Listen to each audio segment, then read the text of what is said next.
নমস্কার, আপনারা দেখছেন HR নিউজ 24, সত্যের লক্ষ্যে মানুষের কথা না শুনলে দ্বিতীয় অবহেলা ঘটিয়ে দেব। মহিলা চিকিৎসককে হুমকি সরকারি হাসপাতালের সুপারের। চরম আতঙ্কে অবশেষে স্বাস্থ্য দপ্তর এবং পুলিশ তো দ্বারস্থ ওই মহিলা চিকিৎসক। ঘটনাটি নদিয়ার শান্তিপুর স্টেট জেনারেল হাসপাতালের। ওই মহিলা চিকিৎসকের নাম সুকন্যা রায়। গত 3 মাস আগে শান্তিপুর স্টেট জেনারেল হাসপাতালে প্যাথোলজি বিভাগের সিনিয়র রেসিডেন্ট হিসেবে কাজে যোগদান। তার অভিযোগ, কাজে যোগদানের পর থেকেই হাসপাতাল সুপার ডক্টর তারক বর্মন তার উপর বিভিন্নভাবে মানসিক নির্যাতন করতেন। তার অভিযোগ, তিনি প্যাথোলজি ডিপার্টমেন্টের কাজ করলেও তাকে বলপ্রয়োগ করে এমার্জেন্সিতে কাজ করাতো। পাশাপাশি নাইট ডিউটি জোর করে করানো হতো তাকে দিয়ে। তিনি প্রতিবাদ করতে গেলে তাকে হুমকি দিত হাসপাতাল সুপার। পাশাপাশি তিনি যখন নাইট ডিউটি করতে অস্বীকার করেন, তখন তাকে দ্বিতীয় অবহেলা কাণ্ডের হওয়ার হুমকি দেন। এরপরেই রীতিমতো আতঙ্কিত হয়ে পড়ে ওই মহিলা চিকিৎসক। অবশেষে তিনি নিরুপায় হয়ে স্বাস্থ্য দপ্তর এবং থানার দ্বারস্থ হন। শান্তিপুর থানায় অভিযুক্ত তারক বর্মনের বিরুদ্ধে একটি লিখিত অভিযোগ দায়ের করেন। তিনি চাইছেন অবিলম্বে তাকে যেন এই হাসপাতাল থেকে অন্যত্র স্থানান্তরিত করে স্বাস্থ্য দপ্তর। তবে ওই মহিলা চিকিৎসককে তোলা অভিযোগ অস্বীকার করেছেন শান্তিপুর হাসপাতাল সুপার তারক বর্মন। তিনি বলেন, ওই মহিলা চিকিৎসক তার বিরুদ্ধে যে অভিযোগ তুলেছেন তা সম্পূর্ণ মিথ্যা। পাশাপাশি তিনি বলেন, এই বিষয়ে সম্পূর্ণভাবে যা বলার জেলা স্বাস্থ্য অধিকর্তা বলবেন। অন্যদিকে ওই মহিলা চিকিৎসকের অভিযোগের কথা স্বীকার করে নিয়েছেন জেলা স্বাস্থ্য আধিকারিক জ্যোতিষচন্দ্র দাস। তিনি বলেন, ওই মহিলা চিকিৎসকের অভিযোগ হাতে পেয়েছি, ইতিমধ্যেই তা জেলা স্বাস্থ্য দপ্তরে পাঠিয়ে দিয়েছি। তবে ওই মহিলা চিকিৎসক নিজেও মানসিক রোগের ওষুধ খান। আমি জানিয়েছি, ওই চিকিৎসককে স্বাস্থ্য দপ্তর অন্যত্র স্থানান্তরিত করলে আমার কোনো আপত্তি নেই। এ বিষয়ে বিজেপি নেতা সোমনাথ কর বলেন, আমি প্রশাসনকে অনুরোধ করব যাতে পুরো বিষয়টি তদন্ত করে অভিযুক্তের বিরুদ্ধে ব্যবস্থা গ্রহণ করে। তিনি আরও বলেন, এই প্রথম নয়, এই থ্রেট কালচার দীর্ঘদিন ধরে হয়ে আসছে। যারা চিকিৎসকের উপরে বস হয়ে বসে আছে তারা রীতিমতো জুনিয়রদের এইভাবেই থ্রেট করে। নদিয়া শান্তিপুর থেকে জগন্নাথ মণ্ডলের রিপোর্ট, HR নিউজ 24। একটি অভিযোগ পাওয়া গেছে, সেটা হচ্ছে যে শান্তিপুর হাসপাতালের একজন কর্মরত চিকিৎসক, মহিলা চিকিৎসক, তিনি শান্তিপুর হাসপাতালের যিনি সুপারিনটেনডেন্ট আছে তার নামে শান্তিপুর থানায় একটি জিডি করেছেন এবং স্বাস্থ্য দপ্তরকেও জানিয়েছেন যে তাকে মানসিকভাবে হেনস্থা করা হচ্ছে এবং অভয়া কাণ্ড নিয়েও তাকে হুমকি দেওয়া হয়েছে যে তিনি যদি শুধরে না যান তাহলে অভয়া কাণ্ড হবে। এই বিষয়ে আপনার একটা বক্তব্য লাগতো স্যার।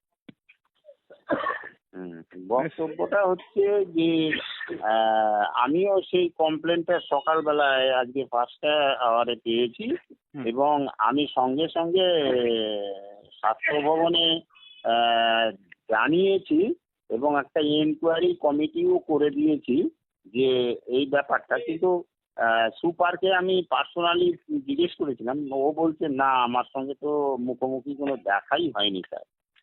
এই ব্যাপারটা গেল। আর একটা বলছি যে উনি তো একটু ওই মেন্টাল লিথিয়াম ট্যাবলেট খান। তো এখন ব্যাপারটা হচ্ছে, আমি স্বাস্থ্য ভবনে বলেছি যে আপনারা এইখান থেকে তুলে নিয়ে আপনারা অন্য কোনো জায়গায় যদি দেন আমার কোনো আপত্তি নাই, কারণ আমার এখানে এই SR প্যাথোলজি শান্তিপুরে আছে, এই প্যাথোলজি দরকার নেই। আরেকটা প্রশ্ন স্যার রাখবো, যেটি উনি অভিযোগ করছেন যে এখানে অন কলের ব্যবস্থা নেই এবং প্যাথোলজিতে তিনি ডিপার্টমেন্টের ডাক্তার হয়েও তিনি কেন এমার্জেন্সিতে রুগী দেখবেন এবং রীতিমতো তাকে এটা sub division state general hospital গুলোতে করতে হয়। এবং সব থেকে বড় কথা, তিনি বলছেন তাকে নাইট ডিউটি করার জন্য প্রেশার করা হচ্ছে। নাইট ডিউটি এখন দেখেন, ডাক্তার হলে তো করতে হবে, তবে নাইট ডিউটি কখনো কখনো 2 মাসে একটা, 1 মাসে একটা এরকম হয়তো পরে সবারই।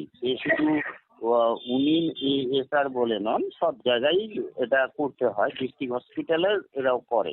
উনি চাইছেন যে ওনাকে স্যার উনি চাইছেন ওনাকে হ্যাঁ, ট্রান্সফার করে দেওয়া হোক নিরাপত্তাহীনতায়। আমি তো বললাম আপনাকে, আমি তো আবেদন করেছি নিজেই যে স্বাস্থ্য ভবনে ওনারা যদি তুলে নেন আমার পক্ষে সুবিধা হয়। স্যার আপনি একটা কথা বললেন যে মানসিক একটি রোগের কথা আপনি বললেন, এই বিষয়টা যদি একটু বলেন। না, সে ওনার প্রেসক্রিপশন সঙ্গে দিয়ে আমাদের দিয়েছে। আমি মানসিক রোগী আমি কেমন করে বলতে পারি? সেটা তো মেডিকেল বোর্ড ছাড়া তো হবে না। না আপনি বললেন না যে মানসিক রোগের ওষুধ খায়। না না, উনি ওষুধ খান, কিছু ওষুধ খান বলেছি। আচ্ছা ঠিক আছে স্যার, আপনার নামটা ডেজিগনেশনটা স্যার একবার একটু বলে দিন। আমার নাম Jyotishchandra Das, Shrimayi Nadia. Okay, thank you sir. Okay sir. Hmm. আমার অভিযোগ, আমাকে এখানে ডাক্তারি করা অবস্থাতে আমাকে এখানে থ্রেট দেওয়া হয়েছে। থ্রেট দিয়েছেন ডক্টর সুপারিনটেন্ডেন্ট এখানকার, যে অর্ডার যদি ফলো না করো, যা বলা হচ্ছে সেটা যদি না করা হয়, তাহলে দ্বিতীয় অভয়া কেস হতে চলেছে এখানে। হ্যাঁ, আমাকে এটাই বলে চলে গেছে। মানে আমার উপর হ্যারাসমেন্ট হচ্ছে, অনেক দিন ধরে ওয়ার্ক প্লেস হ্যারাসমেন্ট হচ্ছে আমাকে। আমি অ্যাকচুয়ালি প্যাথোলজিস্ট, আমার প্যাথোলজিতে এমডি আমি কমপ্লিট করেছি, করার পর এখানে এসআরশিপ আমার চলছে কন্টিনিউ। আমি জয়েন করি এখানে 28 সেপ্টেম্বর 2024। আমি এখানে জয়েন করার পরে ওনাদের রিকোয়েস্ট করি, যেহেতু আমি hence I am pathologist, so I should be put on pathologist department of pathology আর ব্লাড ব্যাঙ্ক। ঠিক আছে, খুব ভালো কথা। এখানে ওনারা দিতে চাইছেন না, তো ঠিক আছে, সেটাও ঠিক আছে। তো তারপরে আমাকে এখানে যে প্রেশার বা যে স্কেডিউলের মধ্যে রাখা হয়, আমি সত্যি কথা বলতে কি, এই ট্রিমেন্ডাস ওয়ার্কলোড একা ম্যানেজ করতে গিয়ে আমার সিচুয়েশন ক্রমাগত খারাপ হতে থাকে। এটা আমি জানাতে থাকি, ওনাকে জানাতে থাকি, রস্টার কমিটিকে, সুপারকে জানাই, রস্টার কমিটিকেও জানাই। তারা বিন্দুমাত্র কোনো কিছু গাও করেন না, মাথাও ঘামান না। আমি অনেকবার করে বলেছি। তো আমি আলটিমেটলি, এটা আমার জয়েন করার পর থেকে, আমি জয়েন করেছি 2024 সেপ্টেম্বর, 28 সেপ্টেম্বর। আর আমার না, আমাকে শুনুন, যে কথাটা আমাকে বলে চলে গেছে, আমি কাল 31 তারিখে আমার আউটডোর হয়েছে 9টা থেকে 2টো অবধি।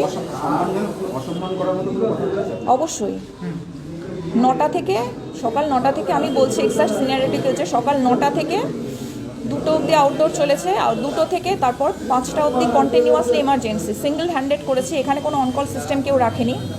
আমাকে ইএমও হিসাবে একাই আমাকে দেখতে হয়েছে। আমি ওই দিন একাই ছিলাম এমার্জেন্সিতে। দেখে নেওয়ার পরে আমি, তারপর যখন আমার ডিউটি কমপ্লিট হয়ে যায়, ওনারা বাকি ডক্টরসটা হ্যান্ড ওভার নিতে আসে, তারপর আমি বাইরে চা খেতে যাই, তখন আমাকে এরকমভাবে থ্রেট দেওয়া হয়েছে যে উনি এসে সাডেনলি পাস করে গেছে। মানে কোথাও কোনো সিসিটিভি কিছু ছিল না এই হসপিটাল প্রেমিসেসের মধ্যে। হঠাৎ করে কানের পাশে পড়ে গেল, যদি বেশি বাড়াবাড়ি করছো, যদি অর্ডার ফলো না করো, তাহলে কিন্তু এখানেও দ্বিতীয় অভয়া কেস হতে চলেছে। সাবধানে থাকবে। আমি আতঙ্কিত বলতে, আমি ওই মুহূর্তে বাকরুদ্ধ হয়ে গেছিলাম। আমি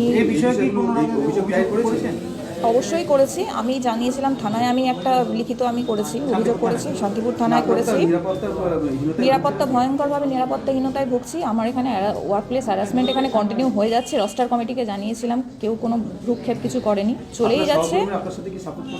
এখানে যত ডাক্তাররা রয়েছেন সবাই সাপোর্টিভ এবং সবাই অত্যন্ত ভালো। আমি এখানে একবারও বলছি না কেউ কোনো রকম হচ্ছে, কিন্তু এই সুপার যে ভদ্রলোক, এই ভদ্রলোকের সাথে আরও 2জন রস্টার কমিটিতে আছে, যারা কোনোভাবে উনি হাসপাতালে কখন আসেন না আসেন আমার কোনো আইডিয়া নেই। আমি কোনোদিন ওনাকে দেখিনি বলতে মাঝে মাঝে ওনাকে ইন্সপেকশনে দেখেছি। এখানে উনি হাসপাতালে ঘুরে বেড়ান ইন্সপেকশনে, এইটুকুই জানি। আর যদি কোনো ডিসকাশন করতে চাই, উনি নাকচ করে দেন। আর সেদিন ঘটনাটা এটাই হয়েছিল 31 তারিখে। আমাকে ডাইরেক্ট এই কথাটা বলেছিল। আমি বলছি কোথায় কোথায় জানিয়েছি। আমি পুলিশে এখানে জানিয়েছিলাম, এখানে লিখিত দিয়েছি, সিএমওএইচ অফিসে জানিয়েছি, আমাদের ডক্টরস, ওয়েস্ট বেঙ্গল ডক্টরস ফোরামে লিখিত দিয়েছি, তারা জানেন। এবং তার সঙ্গে director of health service, DHS, ওনাকেও আমি জানিয়েছিলাম যে এরকম ঘটনা ঘটেছে। হেল্প বলতে আমি চাইছি যে এই সিচুয়েশনে আমি এখানে হয়তো কাজ করতে পারবো না, কারণ আমি প্রত্যেক মুহূর্তে ভয়ঙ্কর নিরাপত্তাহীনতায় ভুগছি। তা আমার নিরাপত্তার দায়িত্ব তো কেউ এখানে নেবেন না ডেফিনেটলি। তো আমি চাইছি আমাকে এখান থেকে পোস্টিং অন্য কোথাও করে দেওয়া। না, আমি ওইসব কোনো কিছু চাইছি না। আমি চাইছি না বলতে, আমি এই মুহূর্তে আমার সেই মানসিক অবস্থা নেই যে আমি এখন এসব করবো। আমি চাইছি আমি নিরাপদভাবে আমি যাতে লাইফ লিড করতে পারি। তো খুব ভালো হয় যদি এখান থেকে আমাকে ট্রান্সফার অন্য কোথাও করে দেওয়া হয়। আমার নাম ডক্টর সুকন্যা রায়, এমডি প্যাথোলজিস্ট। প্যাথোলজি আমি এসআর, কিন্তু আমাকে প্যাথোলজিতে কোনো পোস্টিং দেওয়া হয়নি। আমাকে এই ডিউটি করতে হয়, মানে সিভিয়ার স্ট্রেস ওয়ার্কলোডের মধ্যে। আর আমি এটা 1000বার আমাদের এখানে রস্টার কমিটির যার 2জন অ্যাক্টিভ মেম্বার আছে তাদেরকে জানিয়েছিলাম, কোনো লাভ হয়নি, আমাকে এরকমই করা হচ্ছে। আর আমার যে সাবজেক্টে স্পেশালাইজেশন করা হয়েছে আমি চাই সেই সাবজেক্টেই আমাকে দিক, তাহলে আমি নর্মালভাবে করতে পারবো। কারণ আমি যেই সাবজেক্টে করিনি, কারণ এই যে এত পেশেন্ট দেখছেন এখানে, এনারা সবাই এখানে কেউ এনারা যারা রয়েছেন এখানে আমাদের এই হাসপাতালে, স্টেট জেনারেল হাসপাতালে পেডিয়াট্রিক্স ডিপার্টমেন্ট আছে, মেডিসিন ডিপার্টমেন্ট আছে, গাইনিতে আলাদা আছে, গাইনির কথা বলবো না, ওখানে 24 ঘন্টা অনকল আছে, আর তার সাথে সার্জারি ডিপার্টমেন্টও আছে, কিন্তু কোথাও কোনো অনকল সিস্টেম নেই। এটা আমি বারবার করে বলছি, এটা নোট করে রাখুন, কোথাও কোনো অনকল সিস্টেম নেই। যা সমস্যা হয়, যারা এমার্জেন্সিতে থাকে তারাই সামলায়। আমি প্যাথোলজিস্ট, আমার সামলাতে অসুবিধা হচ্ছে, আমি চাই না আমার জন্য কোনো পেশেন্ট কোনো সাফার করুক। ক্রিটিক্যাল কোনো যদি পেশেন্ট হয় তখন আমি সেক্ষেত্রে কাকে ডাকবো, সেটা ডাকার মতো বা সেটা ইনফর্ম করার মতো কোনো কোথাও কোনো সিস্টেম এখানে রাখেনি এনারা। বারবার করে বলা হয়েছে, এই হচ্ছে সমস্যা। এটা যখন বারবার করে যখন বলতে চাইছি, আমার উপর বারবার করে ইনি থ্রেট দিচ্ছেন, এই সুপারই থ্রেট দিয়েছেন। আমার নাম ডক্টর সুকন্যা রায়। বিশেষ করে শান্তিপুর হাসপাতালের ডাক্তার ডক্টর সুকন্যা রায়, তিনি যে ধরনের অভিযোগ তুলেছেন বিশেষ করে সুপারের বিরুদ্ধে লিখিতভাবে শান্তিপুর থানাতে, আমি বলবো যে প্রশাসনের ইমিডিয়েট উচিত বিষয়টির পূর্ণ তদন্ত করে যথোপযুক্ত ব্যবস্থা নেওয়া। কারণ যে ঘটনা আমরা গোটাই রাজ্যে দেখছি, বিভিন্ন হাসপাতালগুলোতে ডাক্তার, নার্স থেকে শুরু করে যারা স্বাস্থ্য বিভাগের সঙ্গে জড়িত, তাদের উপরে যে থ্রেট কালচার, সেই থ্রেট কালচার কিন্তু দিনের পর দিন ধরে চলছে। আপনারা জানেন যে বিভিন্ন জায়গাতে বিভিন্ন হসপিটালগুলিতে যারা একটু এইরকম উচ্চ পদে থাকে বা সরকারের কাছাকাছি থাকে, তাদের কাজই হচ্ছে যে নিচু স্তরের যে ডাক্তারেরা রয়েছেন তাদের উপরে থ্রেট করা, বিভিন্ন রকমের লাইফ হ্যারাসমেন্ট করা, সেই সমস্ত বিষয়গুলো চলছে। তো এইটারই একটা নিরবচ্ছিন্ন অঙ্গ আজকে শান্তিপুর হাসপাতালের উপরে দেখা যাচ্ছে। এখানে মাঝে মাঝে শান্তিপুর হাসপাতাল নিয়ে এলাকার বিধায়ক মাঝে মাঝেই মন্তব্য করেন, বিভিন্ন রকমের করেন, সুপার স্পেশালিটি হাসপাতাল হয়ে গেছে, এখানে ব্লাড ব্যাংক হয়ে গেছে, ইত্যাদি ইত্যাদি বিভিন্ন ধরনের আমরা তার মন্তব্য থেকে পাই, বা তার যে পোস্ট, তার যে অনুসরণকারীরা যে পোস্ট করেন সেখানে পাই। কিন্তু আদতেও এই শান্তিপুর হাসপাতালের পরিস্থিতি বর্তমান সুপারের আমলে কি অবস্থায় আছে সেটা উনি না জানলেও সারা শান্তিপুরের সাধারণ মানুষ যারা চিকিৎসা করাতে যায় এই হাসপাতালে তারা জানে। আজকে দিনের পর দিন যাওয়ার পরে রেফার করে দেওয়া হয় বিভিন্ন জায়গাতে, সামান্য জ্বর, সামান্য সর্দি কাশি, এই ধরনের যে ন্যূনতম ট্রিটমেন্টটুকু সেটুকু যথোপযুক্ত হয় কিনা আমার সন্দেহ আছে।